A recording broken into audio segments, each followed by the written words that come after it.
Some relationships have met their untimely demise over trust issues. The smoking gun, usually on social media, emails, even texts. Most people will go the extra mile just to keep their dirty little secrets. Hey, can I use your phone because I can't get a signal up in here? My cell? The one I'm holding? Yes, stop. Would you hand me that? Okay. Tell us, have you ever felt the need to snoop on your significant other? I do want to point out that this was not something that we came up with. There are people that are like, oh my gosh, your people are horrible. No, this was a study that said 34% of women in the UK admit to snooping, right, Tyler? I'm not a snoop. You're not, right? No, I don't want to know. Let's bring in Tyler over in the newsroom. What's up? Good morning, Derek and Christine. I snoop and I'm proud of it. Moving right along. Now we know where the topic came from. Right, you can't Moving right along.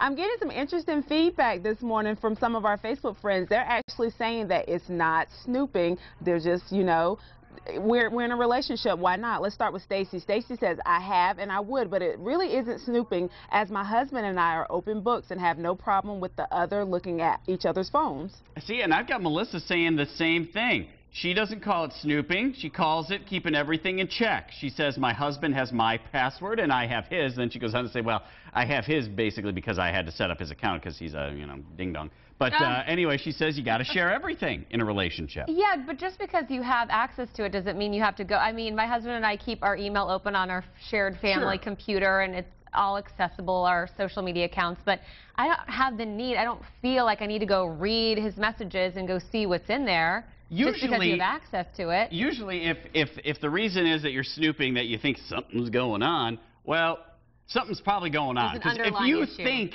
something's going on, 99% of the time, something's going on. Absolutely. And Tyler, I think this can play out in two different ways. One, you find absolutely nothing, and then your partner's like, why are you snooping on me? Do you not trust me? And then the other thing is maybe you're going to find little snippets of a conversation that really are nothing, but give you cause for concern, and you start stressing over nothing. This happened to me a couple weeks ago. I was planning to go visit my friend in Myrtle Beach. It was a surprise, so I was texting her husband. Well, she got on his phone and saw these text messages, and they were... We didn't say exactly what we were planning on doing, so it looked a little bad.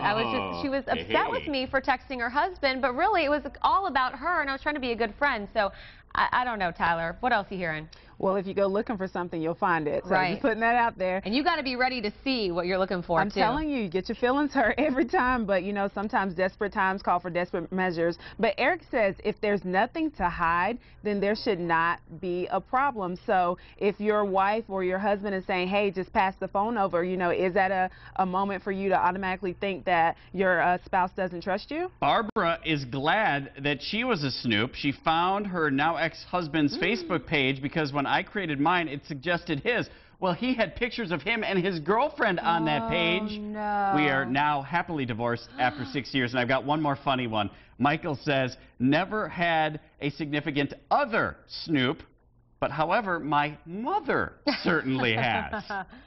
Mom, you catch your mom going through your texts? But Tyler made a good point. I mean, if you're snooping, you have to be ready for what you're going to find. Yeah.